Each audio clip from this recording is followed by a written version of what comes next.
Hello hi నమస్తే welcome to Suman TV. నేను మీ ప్రకాష్ మాట్లాడుతున్నాను. మన విశాఖ జిల్లా భీమిలి నియోజకవర్గం భీమిలిలో ఉన్నాం.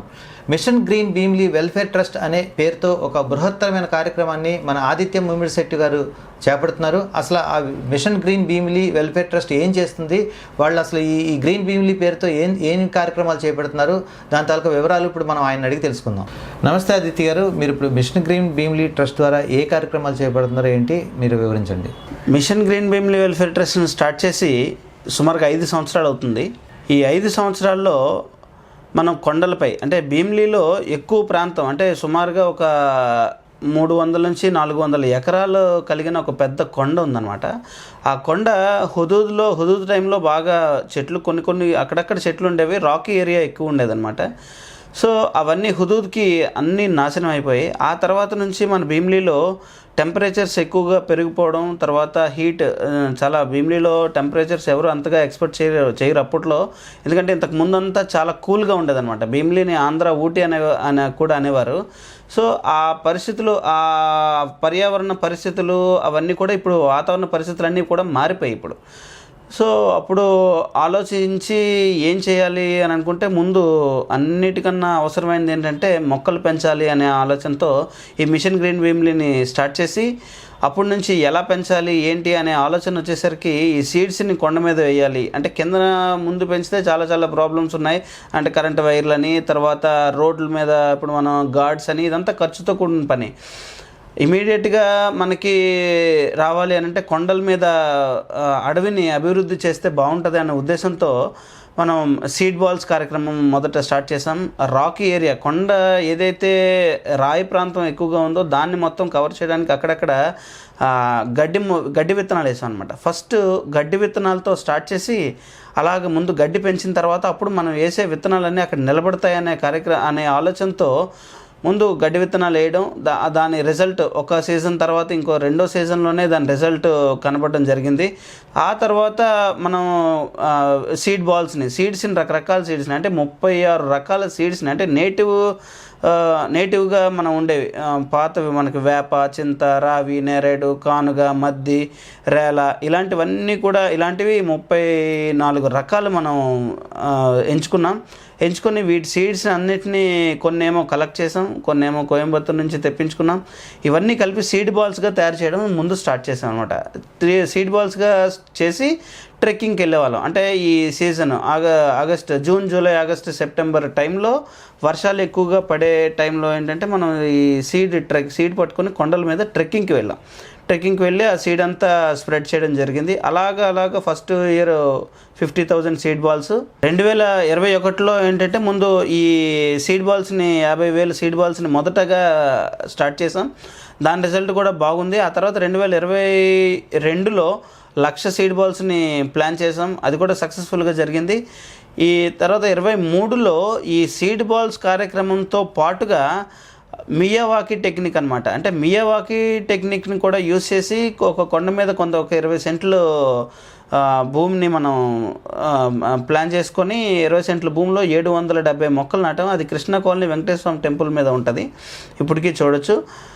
తర్వాత 24లో ఏం చేసామంటే ఈ సీడ్ బాల్స్ వాటితో పాటు ఇంకొంచెం అంటే మనం వెళ్ళలేని ప్రాంతాలకు కూడా వెళ్ళాలన్న ఉద్దేశంతో ఎయిర్ సీడింగ్ అంటే నేవీ హెలికాప్టర్లతో చేయడానికి ప్రయత్నించాం. అది కూడా సక్సెస్ఫుల్గా జరిగింది. ఆ తర్వాత 25లో ఈ నేవీ హెలికాప్టర్స్ ఇవన్నీ అయిపోయిన తర్వాత ఇంకా అడ్వాన్స్డ్గా వెళ్ళాలి, ఇంకా కొంచెం దూర ప్రాంతాలకి, వెళ్ళలేని ప్రాంతాలకు కూడా వెళ్ళాలి అనే ఉద్దేశంతో డ్రోన్ ద్వారా సీడింగ్ స్టార్ట్ చేసాం. అది కూడా చాలా సక్సెస్ఫుల్గా జరిగింది. లాస్ట్ ఇయర్ 2025లో 3 విడతలుగా సుమారుగా 1000 కేజీల విత్తనాలు అంటే ఇంచుమించుగా 4-5 కోట్ల విత్తనాలని మనం భీమునిపట్నం పరిసర ప్రాంతాల్లో మొత్తం డ్రోన్ ద్వారా స్ప్రెడ్ చేయగలిగాం. అయితే ఆదిత్య గారు, ఇప్పుడు మీరు ఇన్ని లక్షల సీడ్ బాల్స్ తయారు చేశారు. అసలు సీడ్ బాల్ అంటే ఏంటి, సీడ్ బాల్ ఎలా తయారు చేస్తారు, ఆ సీడ్ బాల్ తయారు చేయడానికి మీరు ఇన్ని లక్షల విత్తనాలు, ఇప్పటి వరకు కొన్ని కోట్ల విత్తనాల వరకు మీరు చల్లటం జరిగింది. సో ఈ సీడ్ బాల్స్ని మీరు తయారు చేయడానికి మీరు ఎవరు సహకారం తీసుకున్నారు, ఎలా చేయగలిగారు? యాక్చువల్గా ఈ సీడ్ బాల్ని మట్టితో సీడ్ బాల్స్ తయారు చేస్తాము. మట్టితో ఎందుకు చేస్తామనంటే సీడ్కి మట్టి అంటుకొని ఉన్నప్పుడు వర్షాలు పడే టైంలో ఆ మట్టి ఆ వాటర్ని నింపుకొని లోపల ఉన్న విత్తనం ఏమంటే జర్మినేట్ అవ్వడానికి అంటే మొలకెత్తడానికి అవకాశం ఉంటుంది అనమాట. సో అందుకనే ముందు సీడ్ బాల్స్ని ఆ మట్టిలో ఏం చేస్తామంటే మనం కోకోపీట్, తర్వాత లైక్ కొన్ని ఎరువులు, మన న్యాచురల్గా ఎరువులు, మన ఆవు పేడ అవి కూడా తీసుకొని బంకమట్టితోటి సీడ్ బాల్ తయారు చేయడం జరుగుతుందండి. ఈ సీడ్ బాల్స్ సుమారుగా మనకి ఏంటంటే ఒక్కొక్క సీడ్ బాల్లో ఒక 2-3 విత్తనాల వరకు మనం పెడతాము. సో ఇదేంటి ఏదో ఒకటి జర్మినేట్ అవుతుంది. అయితే ఈ సీడ్ బాల్స్ లక్షల్లో సీడ్ బాల్స్ తయారవడానికి మొదటగా మనకి ఎక్కువ సపోర్ట్ ఏంటంటే స్కూల్ పిల్లలు అనమాట. ఈ సన్ స్కూల్లో మనం ఈ అవేర్నెస్ ప్రోగ్రామ్ అనేది మనం స్టార్ట్ చేసాం. సన్ స్కూల్ డైరెక్టర్ గారు కూడా దీనికి, వాసు గారు కూడా దీనికి చాలా సహాయపడ్డారు. ఆయన కూడా చాలా ఆనందించారు పిల్లలకి ఈ రకంగా మనం నేర్పించడం అనేది భావితరాలకు అవసరమని. అయితే ప్రతి సంవత్సరం ఇంచుమించుగా 3 సంవత్సరాల వరకు వాళ్ళు 1,00,000 సీడ్ బాల్స్ వరకు మనకి చేసి ఇవ్వడం జరిగింది.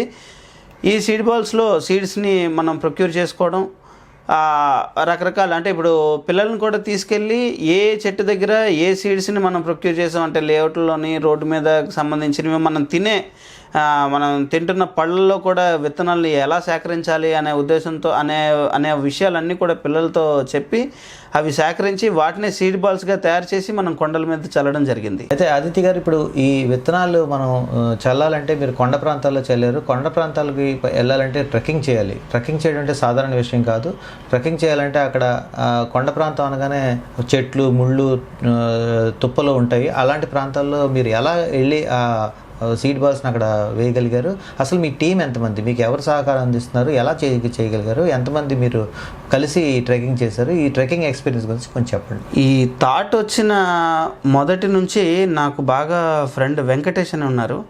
ఆ వెంకటేష్ మాత్రం నాకు చాలా ఎక్కువగా సపోర్ట్ చేసి అన్ని రకాలుగా ఏ టైంలో అయినా సరే ట్రెక్కింగ్కి వెళ్దాము అని అంటే పదండి ట్రెక్కింగ్కి వెళ్ళిపోదాం. ట్రెక్కింగ్కి వెళ్ళిపోవడం అంటే అంత ఈజీ అయితే కాదు. ఎందుకంటే అక్కడ చాలా నేరోగా ఉంటుంది, దారి మనకి తెలీదు. ప్లస్ ఏంటంటే తుప్పలు, ముళ్ళులు చాలా ఎక్కువగా ఉంటాయి. సో ఏ టైంలో అయినా సరే ట్రెక్కింగ్కి వెళ్ళిపోవడానికి మనం ఏంటంటే దానికి సంబంధించి దాంతోపాటు మనం బరువు అనమాట సుమారుగా ఒక 50 కేజీలు, ఆయన ఒక 50 కేజీలు, నేను ఒక 50 కేజీలు భుజాన్ని వేసుకోవడం, ఒక కర్ర పట్టుకోవడం, కొన్ని విషయాలు ఒక వాటర్ బాటిల్ పట్టుకొని వెళ్ళిపోయేవాళ్ళం. సో ఇలాగా చాలా ఏరియాస్ తిరుగుతూనే ఉన్నాం అనమాట. ఇలాగ ట్రెక్కింగ్ చేయడం, వాటితో పాటు ఈ సీడ్ బాల్స్తో పాటు బరువుగా ఎక్కువగా ఉందని చెప్పి కొన్ని డైరెక్ట్గా చింతపిక్కలు తీసుకొని రాత్రి నానపెట్టుకొని ఉదయానికి తీసుకెళ్ళి కొన్ని మట్టి ఏరియాస్లో, విజువల్స్లో చూస్తే మీకు ఐడియా వస్తుంది, మట్టి ఏరియాలని కొంచెం తొలిచి ఆ సీడ్స్ని మళ్ళీ వేసి మళ్ళీ మట్టి కూడా కప్పే పరిస్థితుల్లో చేసాం. అంటే వర్షాలు పడే టైంలో ఎక్కువగా జర్మినేట్ అవ్వాలి అనే ఆశతో ఎంత కష్టపడుతున్నాం కదా, ఏదో రకంగా మొక్క పెరగాలనే ఉద్దేశంతో మట్టి తవ్వి కూడా విత్తనాలు వేసిన రోజులు మా జర్నీలో ఉన్నాయి. సో ఇలాగా అప్పుడే ఆ థాట్ వచ్చిందనమాట. ఇంత మనం కష్టపడుతున్నాం, ఇంత చాలా ప్రదేశం చూడడానికి ఏంటంటే దూరం నుంచి చూడడానికి కొండ కొంచెం చిన్నగా ఇంతే కదా అని అనిపించవచ్చు. దగ్గరికి వెళ్తే అసలు అక్కడ ఎంత ప్లేస్ ఉంది, ఏ ఏరియాస్లో ఎదుగుతాయి అనేది ఏంటంటే మనకు ఒక ఐడియా వస్తుంది. ఇలాగా రకరకాల ఏరియాలు, రకరకాల కొన్ని రోజులు అంటే 3-4 సంవత్సరాలుగా మా ఎక్స్పీరియన్స్ ఏంటంటే ఇంకా చేయాలి. ఎందుకంటే ఇంకా చేయాల్సిన ప్లేస్ ఉంది అక్కడ. మనం అంటే ఎంత కష్టపడితే డ్రోన్స్తో విజువల్స్ తీస్తే ఎలా ఉందంటే అక్కడక్కడ ఇంకా చాలా ఖాళీ ఏరియాస్ కనబడుతూనే ఉన్నాయి. సో ఇంకా 10 సంవత్సరాల పాటు ఈ యజ్ఞాన్ని మనం కొనసాగిస్తే తప్ప ఈ అడవి తయారైన తర్వాత అది రిలీజ్ చేసే ఆక్సిజన్ వల్ల కానీ, అది రిలీజ్ చేసిన చెట్ల చల్లదనం వల్ల కానీ భీమిలి తాలూకా టెంపరేచర్స్ తగ్గవనే ఆలోచన ఇంకా మా మనసుని ఇంకా తొలిచేస్తుంది. ఇంక ఎన్ని సంవత్సరాలైనా సరే ఈ యజ్ఞాన్ని అయితే కంటిన్యూ చేస్తూనే ఉంటాం. ఆదిత్య గారు, ఇప్పుడు మొదట్లో మీకు నేవీ సహకారం అందించింది కొంతమేరకు. అప్పుడు మీరు హెలికాప్టర్ ద్వారా కొన్ని విత్తనాలు చల్లారు. ఆ తర్వాత నేవీతో పని అంటే చాలా కష్టసాధ్యమైన పని. వాళ్ళు దానికి బోల్డ్ అంత పర్మిషన్స్, చాలా వ్యవహారం ఉంటుంది. సో దానికి బదులు మీరు డ్రోన్తో విత్తనాలు చల్లుదామని చెప్పి మీరు ప్రయత్నాలు చేశారు. ఇప్పుడు ఆ డ్రోన్తో ఎలా మీరు విత్తనాలు చల్లారు, అసలు ఆ డ్రోన్ ఎక్కడి నుంచి తెప్పించారు, ఆ టెక్నాలజీ గురించి, దానికి అయ్యే ఖర్చు, ఇవన్నీ ఎక్కడి నుంచి మీరు ప్రొక్యూర్ చేస్తున్నారు, ఈ ఫండింగ్ ఎలా వస్తుంది, ఈ విషయాల గురించి చెప్పండి. ఇండియన్ నేవీ సహకారంతో చేయడానికి ప్రధాన కారణం కూడా వెంకటేషే మనకి నేవీ నుంచి ఎయిర్క్రాఫ్ట్ రావడానికి చాలా ప్రయత్నాలు జరిపి సాధించినప్పుడు కూడా మాకు ఎంత ఆనందం అనిపించిందంటే అప్పుడు ఒక 5 రోజుల నుంచి వర్షాలు పడుతున్నాయి. 5వ రోజు నేవీ హెలికాప్టర్స్కి మనకి శాంక్షన్ అయింది. 5వ రోజు మనకి చల్లడానికి వర్షంలోనే నేవీ హెలికాప్టర్స్ వచ్చాయి, వర్షంలోనే జల్లాయి. దాని రిజల్ట్ అనుకుంటాను అయితే మాత్రం చాలా ఎక్సలెంట్గా అడవి అయితే అభివృద్ధి చెందింది. మన డ్రోన్ విజువల్స్లో చూడొచ్చు. అయితే ఇక ఈ నేవీ అంటే మీరు అన్నట్టు కొంచెం కష్టమైన పనే. వాళ్ళకి అన్నీ చాలా ఇబ్బందులు ఉంటాయి. వాళ్ళకి కొన్ని పర్మిషన్స్ ఉంటాయి, చాలా ఇష్యూస్ ఉంటాయి. సో వాళ్ళని అంత ఇబ్బంది పెట్టడం అనేది కాదని అనిపించి అప్పుడు ఇంకొక టెక్నాలజీ ఏంటంటే డ్రోన్ ద్వారా, అంటే ఈ అగ్రికల్చరల్ డ్రోన్స్ వచ్చాయి. మనం విత్తనాలు చల్లే డ్రోన్ ఎందుకు రాకూడదు అనే ఉద్దేశంతో విత్తనాలు చల్లే డ్రోన్ని ఎలాగైనా తయారు చేయించాలి అనే ఉద్దేశంతో ఆ టబ్ని, ఆ తల కింద రొటేటర్ని అన్నీ కూడా మనకి టార్గెటెడ్ ఏరియాస్లో మనం దాన్ని చల్లొచ్చు అనమాట. అంటే డ్రోన్ ఇక్కడ నుంచి మనం అనుకున్న ఏరియాస్లో చల్లొచ్చు అనమాట. అయితే ఇప్పుడు చూసుకుంటే అనుకున్న ఏరియాస్లో జీపీఎస్ ద్వారా చల్లడం ఎలాగ అంటే ఇక్కడ చిన్న ఒక ఇమేజ్ చూపిస్తాను. మొన్న రీసెంట్గా చేసిన ఇలా అనమాట. జీపీఎస్ ద్వారా మనకి ఇలాగా మనం ఈ ఏరియాని మనం కవర్ చేస్తాం. చూసారా కొండ ప్రాంతం ఎలా డెవలప్ అయిందో. ఈ జీపీఎస్ ఏరియాలో ఏదైతే ఉందో ఈ గ్రీన్ మార్క్స్ ఏదైతే ఉందో ఇదంతా డ్రోన్ తిరిగిందనమాట. డ్రోన్ తిరిగి విత్తనాలు చల్లింది. అలాగా మనం మొన్న ఆదివారం 2-3 ప్రాంతాలను మనం కవర్ చేసాం. అప్పుడు కూడా ఇంచుమించుగా 220 కేజీల సీడ్స్ని మనం ఈ డ్రోన్ ద్వారా ఈ ఏరియాస్లో మనం చల్లడం జరిగింది. అయితే ఈ డ్రోన్ టెక్నాలజీ ఏదైతే ఉందో ఇక్కడ మనకి అవైలబుల్గా ఉన్నవన్నీ కూడా అగ్రికల్చరల్ డ్రోన్స్, ఈ స్ప్రేయింగ్ చేసే డ్రోన్సే తప్ప విత్తనాలు చల్లే డ్రోన్ అయితే ఎక్కడా లేదు. సో దీనికి గాను హైదరాబాద్లో ఉన్న మా ఫ్రెండ్స్ని కనుక్కోవడం, ఆ డ్రోన్ అక్కడి నుంచి తెప్పించడం, వాళ్ళ ఫ్రెండ్స్ వైజాగ్లోనే ఉండడం, వాళ్ళు దీన్ని తయారు చేసి మనకి ఇవ్వడం, వాళ్ళే ఇప్పటి వరకు మనకి సపోర్ట్ చేయడం జరుగుతుంది. అయితే ఈ డ్రోన్ తేవడం అనేది ఖర్చుతో కూడుకున్న పని అన్నమాట. ఈ ఖర్చుని ఎలా మీట్ అవుతున్నామో అనేది ఏంటంటే సంకల్ప బలం ఉంటే ఏదైనా సాధ్యమవుతుంది అన్న ఉద్దేశంతో ఏంటంటే మనం చేయి చాచకుండానే కొన్ని టీమ్స్ అనమాట. భీమిలీలో ఫ్యాబ్ అని ఒకటి ఉంటుంది, ఫ్రెండ్స్ అసోసియేషన్ ఆఫ్ భీమిలీ. వాళ్ళు మనకి అన్ని రకాలుగా బ్యాక్ బోన్ అనొచ్చు. నెక్స్ట్ ఏంటంటే సన్ స్కూల్ వాసు గారు కూడా మనకి బాగా financial support, moral support, students support అన్నీ కూడా సన్ స్కూల్ వాసు గారు మనకి ఇప్పటికి స్టిల్ చేస్తూనే ఉన్నారు. ఆయన ఎప్పుడు ఏ మీటింగ్లో కనబడినా ఆదిత్య గారు నెక్స్ట్ ఏం చేస్తున్నారు, ఎందుకు ఆగాల్సి వచ్చింది ఏంటి అని అంటే అల్టిమేట్గా ఉండేది ఏంటంటే ఫైనాన్షియల్ ఇష్యూసే. ఈ ఫైనాన్స్ మీకేం ఇబ్బంది లేదండి చేయండి అని చెప్పేసి ఆయన ఒక పక్క నుంచి ఫ్యాబ్లో సన్నీ అన్న, సూర్యసేన్ గారు మాకైతే మాత్రం చాలా సూపర్గా సపోర్ట్ చేస్తారు. నెక్స్ట్ భరద్వాజ్ గారు కూడా ఈ కార్యక్రమానికి అన్ని రకాలుగా ఫిజికల్గా సపోర్ట్ చేస్తారు, ఫైనాన్షియల్గా కూడా సపోర్ట్ చేసే వాళ్ళు ఉన్నారు. అయితే ఇదంతా కూడా మనకి ఒక 20-30% వరకు మనకి బయట నుంచి వస్తుంది. మిగిలినవన్నీ కూడా ట్రస్ట్ మాత్రం బేర్ చేస్తుంది. అయితే ఇప్పుడు జనరల్గా ఈ అగ్రికల్చరల్ డ్రోన్ ఏదైతే ఉందో దాంట్లో మీకు కెమెరా ఉండదు. కెమెరా లేకపోవడం వల్ల మీరు ఆ డ్రోన్ ఎక్కడికి వెళ్తుంది, ఏం చెల్లుతుంది, ఏ ఏరియాలో చెల్లుతుంది అని మీకు విజువలైజ్ అవ్వదు. సో దానికి మీరు ఎలాంటి టెక్నాలజీ ఉపయోగించారు? అలా మీరు పలానా ఏరియాలో కవర్ చేయాలి, ఈ ఏరియాలో ఖాళీ ఉంది, ఇక్కడేమో రాక్స్ ఉన్నాయి, ఇక్కడ అవసరం లేదు, ఎక్కడైతే మట్టి ఉంది ఆ మట్టి ప్రాంతాల్లో మనం విత్తనాలు చల్లాలి, మట్టి లేని చోట చల్లినా ఉపయోగం ఉండదు, ఇవన్నీ మీరు ఎలా కనిపెట్టారు? ఎలాగ మీరు దానికి అగ్రికల్చరల్ డ్రోన్తో మీరు ఎలాగ వాటిని అక్కడ స్ప్రెడ్ చేశారు ఆ విత్తనాలని? మీరు చెప్పినట్టుగా ఇప్పుడు ఈ అగ్రికల్చరల్ డ్రోన్స్కి కెమెరా ఉండదు. సో ఈ డ్రోన్ అగ్రికల్చరల్ డ్రోన్ ఫ్లై అయినప్పుడు కూడా మాకు చాలా ప్రాబ్లమ్స్ వచ్చేవి. ఎక్కడెక్కడ ఏంటంటే అనే ఉద్దేశం, అంటే జీపీఎస్ అయితే ఉండొచ్చు, బట్ ఏదైతే ప్లేస్ ఉందో ఆ ప్లేస్లో రాక్ ఉందా, సాయిల్ ఉందా అనే ఏరియాని మాత్రం మనం తెలుసుకోలేకపోయేవాళ్ళం. ఫస్ట్లో మనం అలాగా చూసిన తర్వాత వెంటనే ఇమీడియట్గా డ్రోన్ ఏదైతే కెమెరా డ్రోన్, వీడియోగ్రఫీ చేసే డ్రోన్ కూడా వెంటనే తెప్పించి ఆ వీడియోగ్రఫీ, ఈ డ్రోను ప్లస్ ఈ అగ్రికల్చరల్ డ్రోను రెండు కూడా ప్యారలల్గా ఫ్లై చేస్తూ ఏ ఇబ్బంది లేకుండా ఎక్కడైతే సాయిల్ ఉందో ఆ సాయిల్ ఏరియాస్ని టార్గెట్ చేసి సీడ్ని అయితే చాలా వరకు స్ప్రెడ్ చేసాం. అందులో కూడా సక్సెస్ అయ్యాం.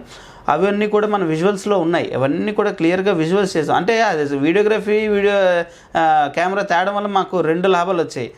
ఇవైతే చేసాము డ్రోన్తో చేయడం అనేది ఏంటంటే ప్రజలకైతే ఏం తెలియదు కదా, మనం ఏదో చేసాం విత్తనాలు వేసారు బాబు అని అనుకుంటారు అంతే తప్ప, ఈ వీడియోగ్రఫీ చేయడం వల్ల జనాలకి బాగా అర్థమైంది.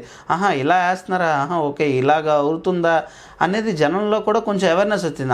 అందరికీ ఏంటంటే ఒక రకమైన అపోహ ఉండేది, కొండల్లో వేస్తే ఏమొస్తుంది, ఎలా వీళ్ళు ఎక్కుతున్నారు ఏదో చెప్తున్నారులే అనే ఉద్దేశంతోనే చాలామందికి ఆ ఉద్దేశం ఉన్న చాలామందికి ఈ డ్రోన్స్తో సమాధానం అయితే చెప్పగలిగామన్నా. అయితే మీరు 2021లో స్టార్ట్ చేసిన ఈ కార్యక్రమం ఇప్పటి వరకు 2026 సంవత్సరం వరకు చేశారు. ఇప్పటి వరకు మీరు చేసిన దాంట్లో మీరు వేసిన విత్తనాలు ఎంతవరకు పెరిగాయి, ఏ హైట్ వరకు ఆ మొక్కలు వచ్చాయి అనేది మీరు ఏమైనా చూసారా? అదేనా, ఇప్పుడు మీరు రిజల్ట్ గురించి అడిగారు కదా, సో రిజల్ట్ వరకు వచ్చేసి ఏంటంటే మనం సపోజ్కి ఒక 100 విత్తనాలు వేసాం అనుకోండి, 100 విత్తనాలు వేస్తే అందులో మన టార్గెట్ 10 నుంచి 20 మాత్రమే, అంటే 10 to 20% మాత్రమే మన టార్గెట్ అనమాట. ఎందుకంటే మనం దాన్ని పోషించాం. కిందన మన ఇంటి దగ్గర చెట్టు ఉందనుకోండి, దానికి రోజు నీళ్లు వేయడం, దానికి గార్డ్ చేయడం అని ఉంటుంది. సో కొండ మీద వేసే విత్తనాలకి మనం పోషించాం కాబట్టి ఓన్లీ ఈ వర్షం మీద ఆధారపడి బతుకుతాయి కాబట్టి మనకి 20% మాత్రమే. ఇంత హ్యూజ్గా ఇన్ని కోట్ల విత్తనాలు ఎందుకు వేస్తున్నాం అంటే అందులో మనకి 20% రిజల్ట్ వస్తే మనం సాధించామనే ఆలోచనతో మనం హ్యాపీగా ఉండొచ్చు అనే ఆలోచన అనమాట. సో ఈ మధ్యలో ఈ 5 సంవత్సరాలుగా ఏం చేసాం, ఈ చేసిన దానికి ఎంత రిజల్ట్ అనేది మేము కూడా రెగ్యులర్గా ట్రెక్కింగ్ చేస్తాం. ట్రెక్కింగ్ చేసే టైంలోనే మనకి ఏవేవి ఎంత హైటు, మనం చేసిన దానిలో వేప, కానుగ, చింత, రావి, మర్రి ఇవన్నిటి కూడా చాలా ఎక్కువగా ఇంచుమించుగా మనం పక్షులకి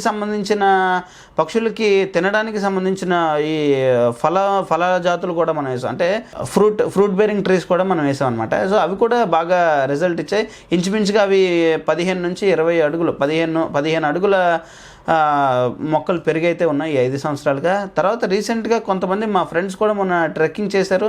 ఒక ప్లేస్ దగ్గరికి వెళ్ళేసరికి ఇంకా మొక్కలతోని వాటితో బ్లాక్ అయిపోయింది, అటు సైడ్ కూడా వెళ్ళలేపాము అనే సమాచారం కూడా చెప్పారు. మాకైతే మాత్రం చాలా ఆనందంగా అనిపించింది. ఇది ఇంకా చేయాలి అనే ఆలోచన, ఇంకా చేయాలి అనే సరదా కూడా మాకు ఉంటుంది. సో అందువల్ల ఏంటంటే ఇంకా కంటిన్యూ చేస్తూనే ఉంటాం. ఇదైతే చేయాల్సిందే. ఎందుకు చేయాలి అనే విషయానికి వస్తే ఎయిర్ క్వాలిటీ, భీమ్లీలో ఎయిర్ క్వాలిటీ చూస్తే రీసెంట్గా చూసిన వాటి దగ్గరికి వస్తే ఎయిర్ క్వాలిటీ చాలా తక్కువగా ఉంది. ఢిల్లీ తర్వాత విశాఖపట్నంలోనే ఎయిర్ క్వాలిటీ చాలా తక్కువ ఉంది. అరే ఎంత దిగజారిపోయిందా ఎయిర్ క్వాలిటీ అంటే, ఇంకా మనం చేస్తున్న పని ఇంకెంత భారీ ఎత్తున చేయాలి అన్న ఆలోచన అలాగా రగిలిస్తూనే ఉంది. ఇదైతే చాలదని నేను అనుకుంటున్నాను. ఇంకా ఫ్యూచర్లో చాలా ఎక్కువగా చేయాలి, హ్యూజ్గా సపోర్ట్ కూడా మాకు కావాలి. సో ఇంకా చేస్తూనే ఉండాలి అనేది మా ఆలోచన. అయితే అదితి గారు, ఇప్పుడు ఈ మియావాకీ పద్ధతి అని ఒకటి చెప్పారు మీరు. మియావాకీ అంటే ఏంటి అసలు ఈ మియావాకీ సిస్టమ్ అనేది దాని గురించి ఎవరికి తెలియదు, దాని గురించి కొంచెం వివరించండి. అయితే మియావాకీ అంటే ఏం లేదన్నా, ఇది జపనీస్ టెక్నాలజీలో వాళ్ళు కొత్తగా క్రియేట్ చేశారు. అయితే ఇది మన పూర్వీకులు ఆల్రెడీ చిట్టడవులు అని చెప్పేసి మనకు ఆల్రెడీ చిట్టడవులు సృష్టించేవారు ఇంతకుముందు. అదే ప్రాసెస్ని ఇప్పుడు వీళ్ళు కొత్తగా మియావాకీ అని చెప్పి పెట్టారనమాట. ఏం లేదు, తక్కువ ప్లేస్లో ఎక్కువ మొక్కలు పెంచే విధానం అనమాట. అంటే 1 ఇయర్లో ఒక మొక్క సపోజ్గా 5 సంవత్సరాలు పెరగాల్సిన గ్రోత్ ఏదైతే ఉందో అది 1 ఇయర్లోనే మనం దాన్ని పెంచవచ్చు. ఎలాగా, ఎరువులు అవన్నీ వేసి కాదు. సో మొక్క పెరగడానికి కావాల్సింది ఏంటంటే కార్బన్ డైఆక్సైడ్, వాటర్, ఈ రెండే కావాలి మొక్కకి. ఆ రెండు ఎక్కువ సపోర్ట్ ఈ మియావాకీలో ఇస్తూ, మియావాకీ అంటే ఏం లేదు, ఒక 5 లేయర్స్, ఒక 4 ఫీట్ని మనం భూమి లోపల అంతా తవ్వేసి ఒక్కొక్క లేయర్ని రైస్ హస్క్, కోకోపీట్, తర్వాత మళ్ళీ సాయిల్ లేయర్, అలాగా వర్మి కంపోస్ట్ లేయర్, ఇవన్నీ వేసుకొని అలాగ బెడ్ని లూజ్ చేస్తాం అనమాట. లూజ్ చేసి ఒక ఫెర్టైల్ బెడ్ని తయారు చేస్తాం. ఫెర్టైల్ సాయిల్ని తయారు చేసిన తర్వాత దాని మీద మొక్కలు వేస్తాం అనమాట. మొక్కలు వేసిన తర్వాత వాటర్, చాలా ఎక్కువ వాటర్ అది తీసుకుంటుంది. ఆ వాటర్ని తీసుకొని గ్రోత్ అయితే మటుకు మనకు 5 సంవత్సరాల గ్రోత్ని 1 ఇయర్లోనే చూపిస్తుంది. అది కూడా మనకి విజువల్స్ ఉన్నాయి, విజువల్స్లో కూడా క్లియర్గా చూడొచ్చు అనమాట. అయితే ఈ చిట్ట అడవుల్ని పెంచడానికి ప్రధాన కారణం ఏంటంటే ఇందులో రకరకాలు, ఒక fruit bearing trees, 24 hours oxygen ఇచ్చే ట్రీసు, ఎక్కువగా పెద్దవైపోయే ట్రీసు, తర్వాత ఏంటంటే కిందన మళ్ళీ క్రీపర్స్ కూడా వేస్తాం అనమాట.